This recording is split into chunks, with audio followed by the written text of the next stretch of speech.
This channel does not promote any violent, harmful, or illegal activities. All content provided by this channel is meant for an educational purpose only.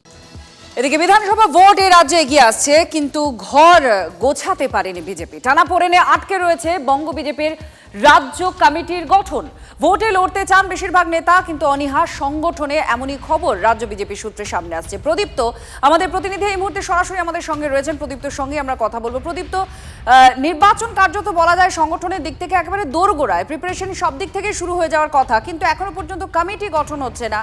এই অনীহাটা কেন, যে সংগঠন করব না কিন্তু ভোটে লড়বো? বিজেপি নেতৃত্বের বক্তব্য যে খুব দ্রুতই এই কমিটি তারা তৈরি করতে পারবেন, কিন্তু কমিটি তৈরিতে কোথায় জট রয়েছে? জটটা মূলত রয়েছে সুনীল বনসাল, এই রাজ্যের যিনি দায়িত্বে রয়েছেন বিজেপির তরফে আর সর্বভারতীয় স্তর থেকে। তিনি চাইছেন যে সংগঠনে যারা পদাধিকারী হবেন তারা কেউ বিধানসভা ভোটে লড়বেন না, আর এই জায়গাতেই জটটা পেকেছে। তার কারণ শ্রমিক ভট্টাচার্য সুনীল বনসালের মতকে সমর্থন করছেন। তার কারণ তাদের যুক্তি, যেহেতু নির্বাচন একেবারে দোরগোড়ায় রয়েছে, ফলে পদাধিকারী যারা থাকবেন তাদের ভোটের কাজে, সংগঠনের যে সমস্ত কাজ সেগুলোর মধ্যে তাদের যুক্ত থাকতে হবে। ফলে তার পক্ষে সংশ্লিষ্ট বিধানসভা এলাকায় পৌঁছে নিজের ভোটে লড়ার ক্ষেত্রে যেভাবে জনসংযোগ করতে হয় সেই ক্ষেত্রে হয়তো সমস্ত সময়টা তিনি দিতে পারবেন না। সেই কারণেই তারা চাইছেন যে এক ব্যক্তি তিনি শুধুমাত্র সংগঠনে মন দিন, তিনি বিধানসভা ভোটে লড়বেন না।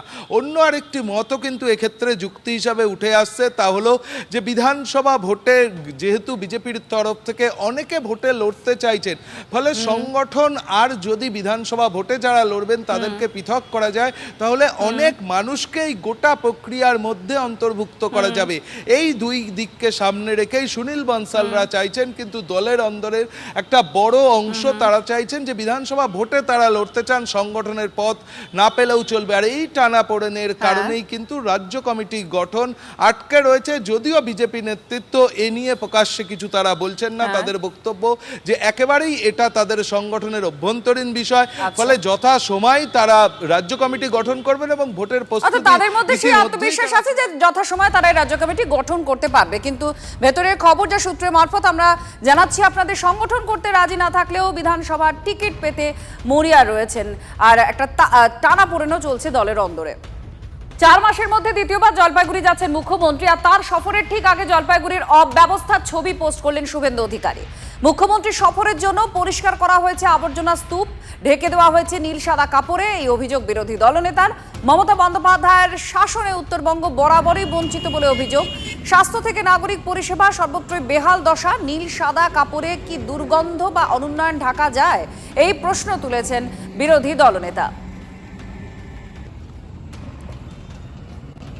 শুভেন্দু অধিকারী মুখ্যমন্ত্রী মমতা বন্দ্যোপাধ্যায় জলপাইগুড়ি সফরের আগে ছবি পোস্ট করেছেন, অব্যবস্থার অভিযোগ করেছেন। তিনি বলছেন মুখ্যমন্ত্রীর সফরের জন্যই পরিষ্কার করা হয়েছে আবর্জনা স্তূপ, নীল সাদা কাপড়ে ঢেকে দেওয়া হয়েছে এবং উত্তরবঙ্গ বরাবরই বঞ্চিত এই সরকারের আমলে, এমনটাই অভিযোগ তার। স্বাস্থ্য পরিষেবা বা নাগরিক পরিষেবা সবই বেহাল দশা, এই অভিযোগ বিরোধী দলনেতার। তৃণমূলের রাজ্য সহসভাপতি জয়প্রকাশ মজুমদার এই মুহূর্তে আমাদের সঙ্গে রয়েছেন, তার সঙ্গে আমরা কথা বলবো। জয়প্রকাশ বাবু, ঠিক মুখ্যমন্ত্রীর সফরের আগে শুভেন্দু অধিকারী এই পোস্ট করেছেন যে জলপাইগুড়িতে অব্যবস্থা, কোনো পরিষেবায়, স্বাস্থ্য হোক বা নাগরিক পরিষেবা, কিছুই পায় না এখানকার মানুষজন এবং বরাবরই বঞ্চিত, এই অভিযোগ করছেন। সারা পশ্চিমবঙ্গের মানুষ শুধু ভোট দিয়ে যাচ্ছে তৃণমূল কংগ্রেসকে, আর মনে করছে তাদের মাথার উপর ছাতা হয়ে আছে মমতা বন্দ্যোপাধ্যায়। আর রাস্তার পাশ থেকে একজন হাতি গেলে যেরকম কুকুরেরা ভৌ ভৌ করে, সেই রকম আর একজন ভৌ ভৌ করে যাচ্ছে, যার নাম শুভেন্দু অধিকারী। কারণ নেই অকারণে উৎসাহ করে যাচ্ছে। আমি শুধু শুভেন্দু অধিকারী আজকে যেটা বলেছেন সেই প্রসঙ্গে মনে করিয়ে দিই একটি কথা। সেই এসছিলেন আমাদের Trump, how do you do Trump, Gujarat visit. তখন মোদী সরকার কি করেছিল? সারা মিডিয়া দেখিয়েছিল কয়েকশো কিলোমিটার গরিবদের বস্তি, গরিব মানুষ, তাদেরকে সরানো, তাদের বাড়িঘর বিশাল বিশাল হোর্ডিং দিয়ে ঢেকে দেওয়া, তাদের বাড়ি থেকে বেরোনো বন্ধ করে দেওয়া। শুভেন্দু অধিকারী জানেন না? এই এই বিচারিতার রাজনীতি করেন বলেই বিজেপি প্রত্যেক দিন তাদের সমর্থন হারাচ্ছেন, শুধু পশ্চিমবঙ্গে নয়, সারা ভারতবর্ষে। ধন্যবাদ জয়প্রকাশ বাবু আপনার প্রতিক্রিয়ার জন্য।